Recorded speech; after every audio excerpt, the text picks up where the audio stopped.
जय हिंद बच्चों, आप सभी लोगों का एजुकेशन यात्रा बाई जेके सर क्लासेस में स्वागत है।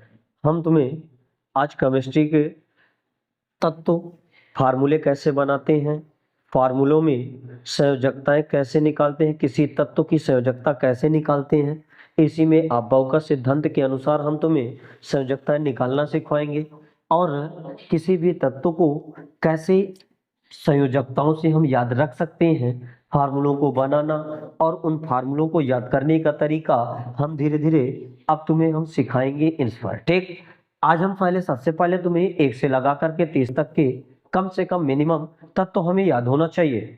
इन्हीं तत्वों से आज हम फार्मूले बनाना, फार्मूलों को कैसे हम तैयार करेंगे, इस पर हम विस्तार पूर्वक चर्चा करेंगे। ठीक, किसी तत्व की संयोजकता हम कैसे फाइंड करते निकालते हैं, आज अबॉव के सिद्धांत के अनुसार किसी तत्व की संयोजकता हम तुम्हें निकालना सिखाएंगे। ठीक, आगे आते हैं। तत्व को 1 से लगा करके 30 तक के तत्व अब हम लिखवाएंगे, उनको धीरे धीरे याद करेंगे। ठीक, याद कराते चलेंगे, हम याद करने में सहयोग करना। ठीक बेटा, पहले हम सबसे पहले लिखेंगे परमाणु तत्व, हाँ परमाणु क्रमांक।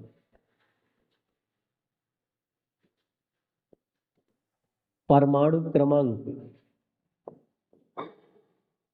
परमाणु क्रमांक के बाद एटॉमिक नंबर कहते हैं इसको।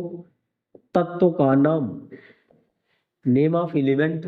ठीक, फिर इसके बाद आएंगे प्रतीक में। किसमें बेटा? प्रतीक में। अब इस पर आते हैं। सबसे पहले हम परमाणु क्रमांक लिखते हैं। परमाणु क्रमांक में 1, 2, 3, 4, 5, 6, 7, 8, 9 और 10। ठीक, सबसे पहले तत्व के नाम में आता है हाइड्रोजन।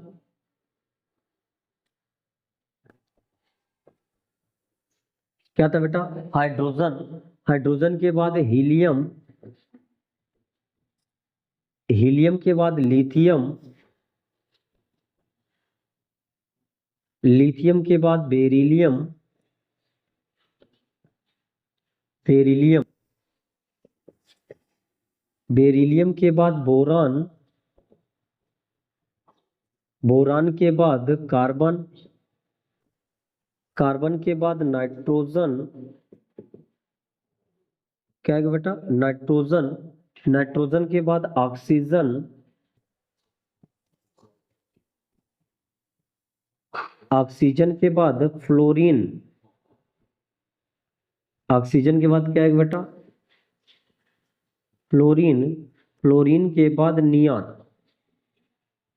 क्या है बेटा? फ्लोरीन के बाद नियॉन। ठीक, आगे तत्वों के प्रतीक में हम आते हैं। हाइड्रोजन का जो प्रतीक होता है H होता है। क्या होता है? H। प्रतीक को लिखते वक्त ध्यान देना, पहला अक्षर प्रतीकों में कैपिटल और दूसरे अक्षर क्या होता है? स्मॉल होता है। ठीक, हाइड्रोजन का प्रतीक क्या होगा? H। हीलियम का क्या होगा? He।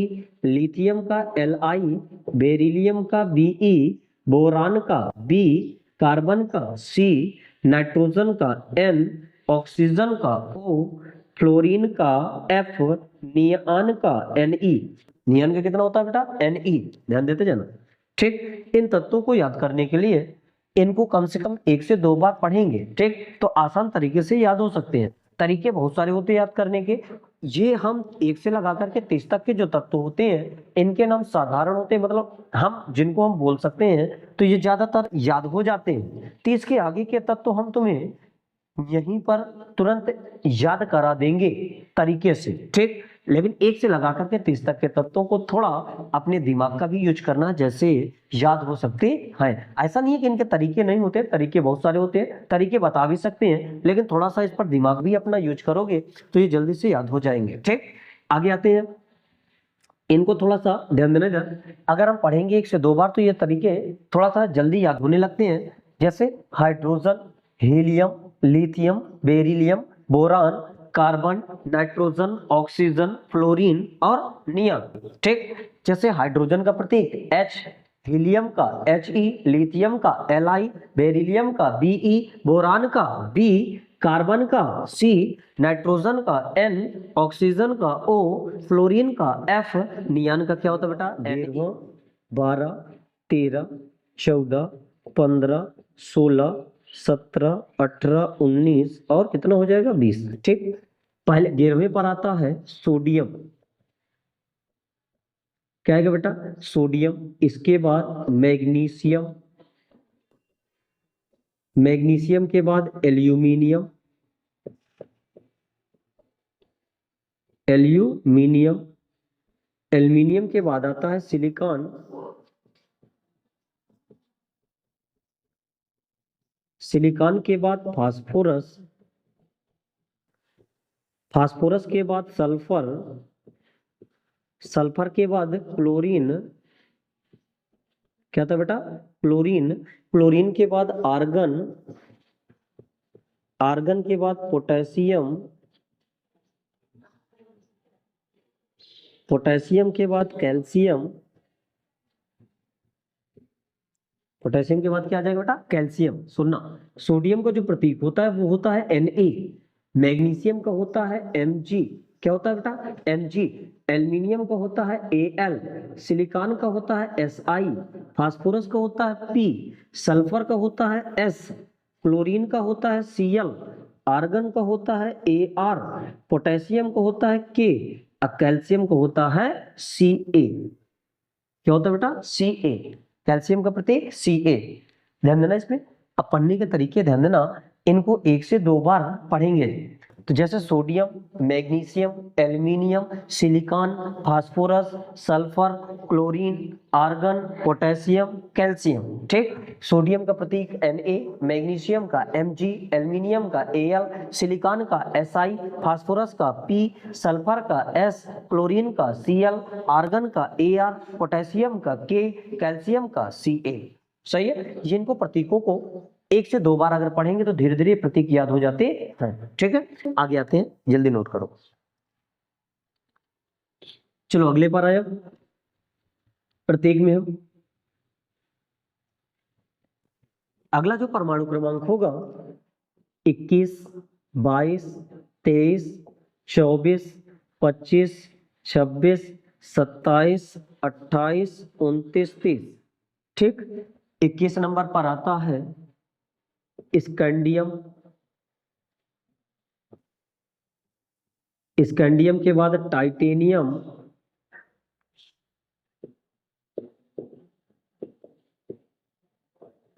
टाइटेनियम के बाद वैनेडियम, वैनेडियम के बाद क्रोमियम, क्या था बेटा, क्रोमियम, क्रोमियम के बाद मैग्नीज,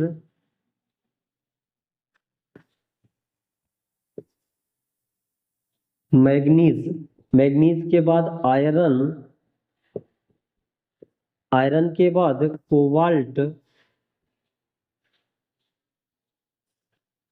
आयरन, कोबाल्ट, कोबाल्ट के बाद निकिल, निकिल के बाद कार्बन, निकिल के बाद कॉपर, कॉपर के बाद जिंक, क्या है बेटा, जिंक। ठीक, नाम होगा scandium, titanium, vanadium, chromium, manganese, iron, cobalt, nickel, copper, zinc. ठीक, इसमें स्कैंडियम का प्रतीक जो होता है वो होता है Sc, टाइटेनियम का Ti, वैनेडियम का होता है V, क्रोमियम का होता है Cr, क्या होता है बेटा, Cr, मैग्नीज का होता है, मैग्नीज का होता है Mn, ध्यान देना मैग्नीशियम नहीं है, मैग्नीज, आयरन का होता है Fe, कोबाल्ट का होता है Co, क्या होता है बेटा, Co, निकिल का होता है Ni, कॉपर का होता है Cu, जिंक का होता है Zn, क्या होता है बेटा, Zn। इसमें स्कैंडियम का प्रतीक Sc, टाइटेनियम का Ti, वैनेडियम का V, क्रोमियम का Cr, मैग्नीज का Mn, आयरन का Fe, कोबाल्ट का Co, निकिल का Ni, कॉपर का Cu, जिंक का Zn। ठीक, ये इनके क्या होंगे, प्रतीक। ओनली 1 से लगा करके मैक्सिमम 30 तक के तत्वों को याद रखना है। आगे हम तुम्हें धीरे धीरे फार्मूला बनाना सिखाएंगे, जो इसमें कक्षाएं और उपकोष और परमाणु के बारे में डिस्कशन करेंगे।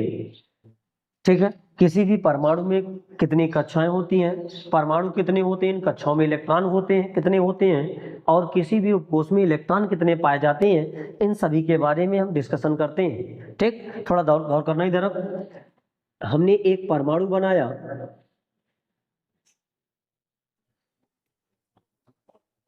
क्या बनाया बेटा, एक परमाणु। ठीक, यह एक मान लिया परमाणु है। परमाणु में बीच में एक जो गोलाकार होगा, बीच को नाम देते हैं हम नाभिक। क्या नाम देते हैं बेटा, नाभिक। नाभिक पर दो चीज पाई जाती है, प्रोटॉन और न्यूट्रॉन। क्या पाए जाते हैं, प्रोटॉन और न्यूट्रॉन। इस नाभिक के बाहर इन वृत्ताकार कक्षाओं में इलेक्ट्रॉन चक्रण करते रहते हैं। कौन घूमते रहते बेटा, इलेक्ट्रॉन चक्रण करते रहते हैं। नाभिक में जो वृत्ताकार कक्षाएं होती हैं, इनको क्या नाम देते हैं, कक्षाएं। जो गोलाकार होती हैं, इनको नाम देते हैं कक्षाएं, सेल। ठीक, कक्षाएं 4 होती हैं, जिनका नाम देते हैं KLMN। क्या नाम होती है बेटा, KLMN। 4 कक्षाएं होती हैं, ये वृत्ताकार जो पाई जाती है, इनको नाम देते हैं कक्षाएं। इनके नाम होते हैं KLMN। इन कक्षाओं में इलेक्ट्रॉन निश्चित होते हैं। इन कक्षाओं में इलेक्ट्रॉन निश्चित करने के लिए बोरबरी ने एक नियम दिया था, जिसका नाम देते हैं 2n²। क्या लिखा बेटा, 2n²। जहां n बराबर होती है, जहां n बराबर होती है कक्षाओं की संख्या, कक्षाओं की संख्या, नंबर ऑफ सेल, n की जगह हम 1, 2, 3, 4 डॉट डॉट डॉट और भी आगे यूज कर सकते हैं। n बराबर हमने 1 रखा है, इस पर कितना रखा बेटा, 1। जैसे इस पर रखते हैं 2 × 1 का स्क्वायर, 1 का स्क्वायर कितना होता है, 1 का मल्टीप्लाई 2 से कराओगे तो 2, अर्थात पहली कक्षा में कितने इलेक्ट्रॉन आए, 2। दूसरी पर n बराबर कितना रखते हैं, 2। जैसे ही n बराबर हम 2 रखेंगे ऊपर फॉर्मूले में, तो 2 × 2 का स्क्वायर हो जाएगा, 2 दूना 4, 4 दूना 8, इस पर कितने आ जाएंगे, 8, अर्थात दूसरी कक्षा में कितने इलेक्ट्रॉन आए, 8। इसी प्रकार n बराबर कितना पुटअप कर सकते हैं, 3। जैसे ही 3 पुटअप करते हैं तो 2 × 3 का स्क्वायर, तो 3 त्रिकाई 9, 9 दूनाई 18, तो इस पर तीसरी कक्षा में कितने आ गए, 18। इसी प्रकार n बराबर कितना पुटअप किया, 4। जैसे ही रखोगे तो 2 × 4 का स्क्वायर, 4 चौको 16, 16 दूना 32, अर्थात इस पर पहली कक्षा में मैक्सिमम कितने इलेक्ट्रॉन, 2। दूसरी कक्षा में कितने बेटा, 8, तीसरी में 18, चौथी में 32 इलेक्ट्रॉन रह सकते हैं, फार्मूला 2n² के अनुसार। ठीक, इन कक्षाओं में इलेक्ट्रॉन निश्चित किए गए 2, 8, 18 और 32। ठीक, नाभिक के अंदर प्रोटॉन और न्यूट्रॉन होते हैं, जबकि इलेक्ट्रॉन बाहर इनकी कक्षाओं में क्या करते रहते हैं, चक्रण करते रहते हैं। ठीक, कक्षाएं कितनी बताए, 4, नाम है KLMN। इन कक्षाओं में इलेक्ट्रॉन 2, 8, 18, 32। ठीक, आगे आते हैं। इन कक्षाओं के अंतर्गत और भी छोटी छोटी कक्षाएं होती हैं, जिनका नाम देते हैं उपकोष। क्या नाम देते हैं बेटा, उपकोष। उपकोष 4 होते हैं। उपकोष कितने होते हैं, 4। नाम होता है SPDF। क्या नाम होता है बेटा, SPDF।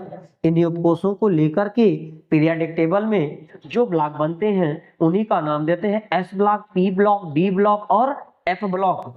हम आगे जब इलेक्ट्रॉनिक विन्यास पढ़ाएंगे तो इलेक्ट्रॉनिक विन्यास में बताएंगे कि इलेक्ट्रॉनिक विन्यास करने के फलस्वरूप कोई भी तत्व का अगर इलेक्ट्रॉनिक विन्यास करें, इलेक्ट्रॉनिक विन्यास के फलस्वरूप ये किस ब्लॉक का तत्व होगा, वहां हम डिस्कशन करेंगे।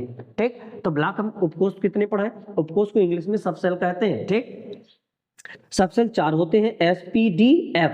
इन उपकोषों में इलेक्ट्रॉन निश्चित किए गए, पहले में कितने, 2, इसमें 6, इसमें 10, F में 14, 2, 6, 10, 14। अगर इनके बीच का डिफरेंस देखा जाए तो कितने कितने का होगा, 4 का। देखो 4 में 2 जोड़ो कितना हो गया, 6, 6 में 4 जोड़ो 10, 10 में 4 जोड़ो 14 इलेक्ट्रॉन होते हैं। तो याद करने का तरीका ध्यान देना इधर, SPDF 4 उपकोष होते हैं। इन उपकोषों में यस उपकोष में मैक्सिमम 2 इलेक्ट्रॉन, P में मैक्सिमम 6, D में 10, F में 14। यस की याद कर लो, 2, 2 में 4 जोड़ो 6, तो P के आगे, और 6 में 4 जोड़ो 10, तो किसके आ गए, D के। 10 में 4 जोड़ो 14, तो किसके आ गए, F के। तो उपकोष में 4 पढ़ाया गया, SPDF। ठीक, अब इन्हीं उपकोषों को लेकर के वैज्ञानिक आपबाऊ आएगा।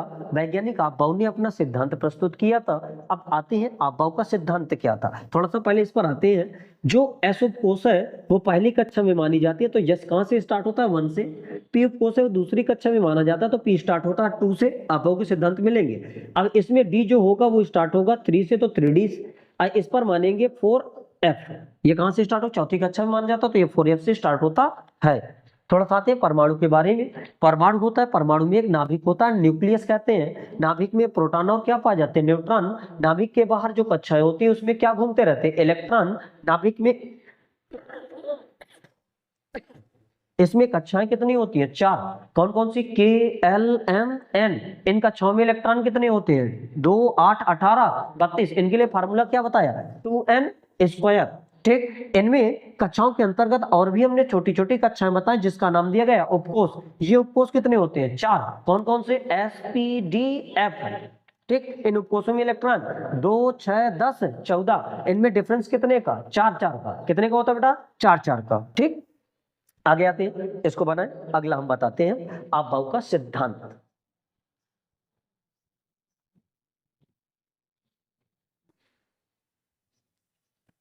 चलो बेटा आगे आए हम आपबाऊ के सिद्धांत में।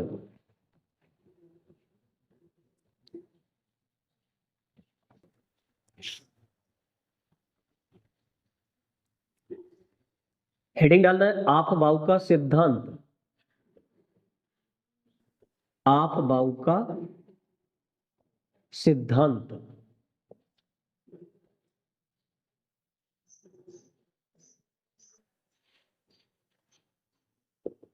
ठीक, चलो आगे आते हैं। आपबाऊ के सिद्धांत में वैज्ञानिक आपबाऊ ने 4 उपकोषों को लिया था, S, P, D, F। इन्हीं उपकोषों को लेकर के अपना सिद्धांत प्रस्तुत किया, जिसे हम आपबाऊ का सिद्धांत कहेंगे। आपबाऊ एक जर्मन भाषा का शब्द होता है जिसका अर्थ होता है रचना या निर्माण करना। आगे हम सिद्धांत बताने के बाद आपबाऊ का सिद्धांत किसे कहते हैं डिस्कशन करता हूँ। ठीक, आपबाऊ के सिद्धांत को याद कैसे रखेंगे, थोड़ा ध्यान देना इधर। हमने बताया था जो यस उपकोष है वो कहां से स्टार्ट होता है, 1 से। कहां से स्टार्ट होता था, 1 से। पी कहां से, 2 से। डी कहां से, 3 से। एफ कहां से, 4F से स्टार्ट होगा। ठीक, ध्यान देना, 1S, फिर इसके बाद 2S, 3S, 4S, 5S, 6S, 7S, 8S। ठीक, इसके आगे और भी ले सकते हैं, लेकिन आपबाऊ के सिद्धांत में इतने में इलेक्ट्रॉनिक विन्यास हो जाता है। पहले के बीचों बीच छोड़ करके दूसरे के बीचों बीच लिखेंगे। यहां से आएगा पी के बाद यस के बाद आता है पी। पी कहां से स्टार्ट होगा, 2 से। ठीक है, ध्यान देना इधर, 2P, फिर इसके बाद 3P, फिर इसके बाद 4P, फिर इसके बाद 5P, फिर इसके बाद 6P, फिर इसके बाद 7P। ठीक, P के बाद आता है, इसको बीचों बीच छोड़ करके दूसरे के बीचों बीच लिखेंगे। ठीक, तो इसको छोड़ा गया तो दूसरे के बीच P के बाद क्या आएगा, D। तो ये कहां से होगा, 3 से, तो 3D, फिर इसके बाद 4D, फिर इसके बाद 5D, फिर इसके बाद 6D। ठीक, फिर इसके बाद D के बाद आते हैं F में, इसको छोड़ करके बीचों बीच दूसरे के लिखेंगे।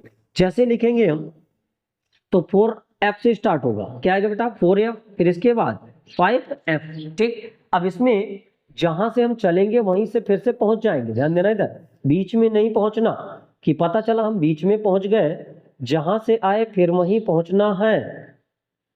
ठीक, देखें इस पर, यहां पर जहां से हम आते हैं फिर से वहीं पहुंचना है।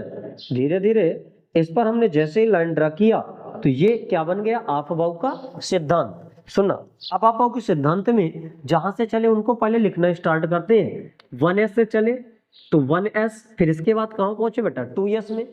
कहां पहुंचे, 2S, फिर इसके बाद 2P, क्या मिला, 2P, फिर इसके बाद 3S, फिर इसके बाद 3P, क्या आएगा बेटा, 3P, फिर इसके बाद 4S, फिर इसके बाद 3D, क्या आएगा बेटा, 3D, फिर इसके बाद 4P,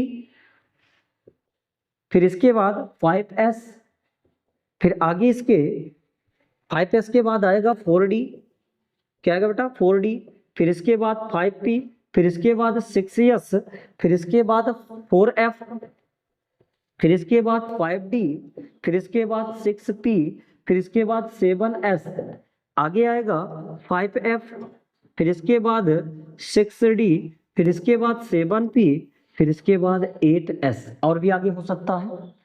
ठीक, अब इसको हमने लिख दिया, जहां से हमने चला उसको उसी तरह हमने उस पर लिख लिया। ठीक, अब इसको याद कैसे करेंगे? याद करने के बहुत सारे तरीके होते हैं, थोड़ा हम तरीकों को डिस्कशन करते हैं। जहां यस लिखा है उसको तुम स्कूल पढ़ोगे, क्या पढ़ोगे बेटा? स्कूल। जहां पी लिखा उसको पब्लिक, क्या पढ़ेंगे बेटा? पब्लिक। जहां डी लिखा उसको डिवीजन, क्या पढ़ेंगे बेटा? डिवीजन। जहां एफ लिखा उसको पढ़ोगे फर्स्ट, क्या पढ़ेंगे बेटा? फर्स्ट। यस को स्कूल, पी को पब्लिक, डी को डिवीजन, एफ को फर्स्ट। ठीक, ध्यान देना, यस को स्कूल, पी को पब्लिक, डी को डिवीजन, एफ को फर्स्ट। ठीक, ध्यान देना, पढ़ेंगे कैसे? ये जो नंबर से लिखे नंबरों को नहीं याद रखना। ठीक, नंबर कैसे याद होंगे हम धीरे आगे डिस्कशन करता हूं। इस पर ओनली यस को स्कूल, पी को पब्लिक, डी को डिवीजन, एफ को फर्स्ट पढ़ेंगे। तो देखना इधर, school school public school, public school division public school, division public school, first division public school, first division public school. कोई दिक्कत है इसमें? ठीक, इनको याद करने के लिए इन तरीकों को थोड़ी ध्यान देंगे, ये जल्दी याद हो जाएगा। 1 से 2 बार अगर इनको हम पढ़ते हैं तो ये तरीका हमें आने लगता है। यस को क्या बेटा? स्कूल, पी को पब्लिक, डी को डिवीजन, एफ को फर्स्ट। ध्यान देना, school school public school, public school division public school, division public school, first division public school, first division public school. इसके अनुसार आपभाव के सिद्धांत को हम याद कर सकते हैं। आपभाव का सिद्धांत लागू कैसे होगा? कोई भी तत्व होगा, उस तत्व में आपभाव के सिद्धांत को लागू करने के लिए आपभाव का सिद्धांत कहता क्या है? यदि इलेक्ट्रॉन पहले उपकोष में भर जाए तो इलेक्ट्रॉन अगले वाले उपकोष में भरे जा सकते हैं। ये आपभाव का सिद्धांत कहलाता है। प्रोटॉन न्यूट्रॉनों की संख्या फाइंड करना है। इलेक्ट्रॉन प्रोटॉन न्यूट्रॉन की संख्या कैसे हम निकालेंगे किसी भी तत्व की, थोड़ा सा डिस्कशन करते हैं। मान लिया यक्स कोई तत्व है, ये क्या बेटा? कोई भी तत्व है, सोडियम, मैग्नीशियम, एल्युमिनियम, कुछ भी हो सकता है, एनी हाउ। ठीक, अगर यक्स कोई तत्व है तो तत्व के नीचे, अब ध्यान देना, जब मैं प्रतीक सिंबल बनाएंगे तो कुछ नीचे लगाएंगे, तो जो नीचे लिखा जाएगा तो उसका नाम देते हैं जेड। इसको कहते हैं परमाणु क्रमांक। क्या कहते हैं? परमाणु क्रमांक। परमाणु क्रमांक, एटॉमिक नंबर कहते हैं इसको। ठीक, परमाणु क्रमांक को ही हम नाम देते हैं प्रोटॉनों की संख्या। प्रोटॉनों की संख्या, ध्यान देते जाना, क्या नाम देते हैं बेटा? प्रोटॉनों की संख्या। इसी को नाम देते हैं इलेक्ट्रॉनों की संख्या। इलेक्ट्रॉनों की संख्या। ठीक, जो नीचे लगा रहेगा उसको जेड से प्रदर्शित करेंगे। जेड का मतलब परमाणु क्रमांक होगा, इसी को प्रोटॉनों की संख्या, इसी को क्या कहते हैं? इलेक्ट्रॉनों की संख्या कहते हैं। ऊपर लिखा होगा ए, ए का मतलब होगा परमाणु भार। क्या होगा बेटा? परमाणु भार। परमाणु भार को ही हम द्रव्यमान संख्या कहते हैं। द्रव्यमान संख्या, इंग्लिश में इसको एटॉमिक वेट या एटॉमिक नंबर कहेंगे। द्रव्यमान संख्या, मॉस नंबर कहते हैं। ठीक, ये परमाणु भार ऊपर होता है और परमाणु क्रमांक कहाँ लिखा होता है? नीचे। ये इसका क्या होता है? तत्व। इसमें परमाणु क्रमांक को ही प्रोटॉनों की संख्या और क्या कहते हैं? इलेक्ट्रॉनों की संख्या। अब एग्जांपल लेते हैं। मान लिया कोई मैंने सोडियम एक तत्व लिया जिसमें सोडियम का परमाणु क्रमांक कितना होता है? 11। ये जो नीचे लगा होगा ये क्या होगा? परमाणु क्रमांक। और ऊपर जो लिखा होगा वो क्या होता है? परमाणु भार। परमाणु भार परमाणु क्रमांक का लगभग 2 गुना, इससे कहीं ज्यादा होता है। ठीक, अगर इस पर हम बात करें तो ये इसका परमाणु क्रमांक होगा। क्या होगा? परमाणु क्रमांक। ठीक है, ध्यान देना, इसको कहते हैं परमाणु भार। परमाणु भार, ध्यान देना, ये इसका परमाणु क्रमांक हो गया, इसका क्या हो गया? परमाणु भार। अगर हम इस पर बात करें इलेक्ट्रॉनों की संख्या, प्रोटॉनों की संख्या और न्यूट्रॉनों की संख्या की, तो इस पर अगर इलेक्ट्रॉनों की संख्या की बात करें, इलेक्ट्रॉनों की संख्या, इलेक्ट्रॉनों की संख्या देखो इधर, परमाणु क्रमांक को ही इलेक्ट्रॉनों की संख्या कहते हैं। तो इलेक्ट्रॉनों की संख्या कितनी? 11। अगर प्रोटॉनों की संख्या की बात करें, प्रोटॉनों की संख्या, ध्यान देते जाना, प्रोटॉनों की संख्या अगर इस पर निकालोगे तो भी कितनी आती है? 11, क्योंकि प्रोटॉनों की संख्या इलेक्ट्रॉनों की संख्या क्या होती है? बराबर। अगर हम न्यूट्रॉनों की संख्या की बात करें, न्यूट्रॉनों की संख्या, ध्यान देना, न्यूट्रॉनों की संख्या। अगर जो परमाणु भार होता है, परमाणु क्रमांक अगर घटा देते हैं तो न्यूट्रॉनों की संख्या निकलती है। परमाणु भार कितना होता है 23, और परमाणु क्रमांक कितना 11। अगर इसको घटा दोगे तो इस पर निकल आएगा कितना 12। तो न्यूट्रॉनों की संख्या कितनी होती है 12। परमाणु भार में परमाणु क्रमांक घटाने पर क्या निकलती है न्यूट्रॉनों की संख्या। कोई दिक्कत किसी तत्व में निकालने के लिए? ठीक, इस पर समझ में आया। अगला आती है इस पर हम कोई और तत्व ले रहे हैं, इलेक्ट्रॉनों की संख्या और प्रोटॉनों की संख्या, न्यूट्रॉनों की संख्या में डिस्कशन करते हैं। जैसे हमने कहा कि अगर कोई तत्व है, जैसे ले लिया क्लोरीन 17 35 दशमलव कितना होता है 5। ठीक, अगर क्लोरीन में परमाणु क्रमांक की बात करें, परमाणु क्रमांक कितना बेटा इसका 17, ये जो नीचे लिखा होता। अगर प्रोटॉनों की संख्या, प्रोटॉनों की संख्या की बात करें तो कितना होगा बेटा 17। परमाणु क्रमांक को ही प्रोटॉनों की संख्या कहते हैं। अगर इलेक्ट्रॉनों की संख्या की बात करें, इलेक्ट्रॉनों की संख्या तो भी कितनी होती है 17। और इसका अगर न्यूट्रॉनों की संख्या की बात करें, न्यूट्रॉनों की संख्या, गौर करना, न्यूट्रॉनों की संख्या जो होती है परमाणु भार में अगर परमाणु क्रमांक घटाते हैं 35.5 में अगर 17 घटाते हैं तो ध्यान देना इधर, ये 0.5 आ गया, इस पर 15 में 7 गया, कितना आ गया 15 में 7 गया 8, इस पर कितना बचा 1, 18 दशमलव कितना बचा 5। ये आ गया न्यूट्रॉनों की संख्या। ठीक बेटा, इसमें परमाणु क्रमांक वही होता है, प्रोटॉनों की संख्या उसी को कहते हैं, इलेक्ट्रॉनों की संख्या भी प्रोटॉनों की संख्या परमाणु क्रमांक बराबर होती है, जबकि न्यूट्रॉनों की संख्या परमाणु भार में अगर परमाणु क्रमांक घटाते हैं तो न्यूट्रॉनों की संख्या पता होती है। इलेक्ट्रॉनों की संख्या चेंज होती रहती है, फिक्स नहीं रहती, जबकि प्रोटॉनों की संख्या सेम रहती है। जैसे एग्जांपल लेता हूं मैं अगला, जैसे हमने कहा Na+ में इलेक्ट्रॉन, प्रोटॉन और परमाणु क्रमांक ज्ञात करें, तो अगर इस पर परमाणु क्रमांक की बात करें, परमाणु क्रमांक की अगर बात करते हैं तो 11 होगी। अगर प्रोटॉनों की संख्या की बात करें, प्रोटॉनों की संख्या की अगर बात करते तो कितनी होती है 11, जबकि न्यूट्रॉनों की संख्या अगर बात करें, सॉरी इलेक्ट्रॉनों की संख्या की, तो इलेक्ट्रॉनों की संख्या बराबर कितनी हो जाएगी, गौर करना इधर। प्लस चार्ज का मतलब ये होता है उतने इलेक्ट्रॉन किसी को दे दिए गए, कि ये धातु होती है, धातुएं क्या होती है इलेक्ट्रॉन दे सकती हैं, और धातुएं जो होती हैं इलेक्ट्रॉन क्या कर सकती हैं ग्रहण कर सकती हैं। प्लस चार्ज का मतलब ये उसने एक इलेक्ट्रॉन क्या कर दिया दे दिया। पहले कितने थे 11, अगर एक दे दिए गए तो कितने बचे बेटा 10। ध्यान देना, अगर इस पर माइनस चार्ज हो जाए, जैसे क्लोरीन 17 है, इस पर माइनस चार्ज है, माइनस चार्ज का मतलब उतने इलेक्ट्रॉन क्या हुए ग्रहण किए। पहले इलेक्ट्रॉन कितने थे 17, अब एक ग्रहण कर लिए तो कितने हो गए 18। तो इलेक्ट्रॉनों की संख्या क्या होती है बढ़ जाती है, अर्थात अधातुएं इलेक्ट्रॉन ग्रहण करती हैं और धातुएं इलेक्ट्रॉन क्या करती हैं त्यागती हैं। ठीक, तो इस पर अगर परमाणु क्रमांक की बात करें, परमाणु क्रमांक की अगर बात करते हैं तो वो 17 होगा। अगर प्रोटॉनों की संख्या की बात करें, प्रोटॉनों की संख्या की बात करें वो भी कितना होगा 17। लेकिन अगर इलेक्ट्रॉनों की संख्या की बात करते हैं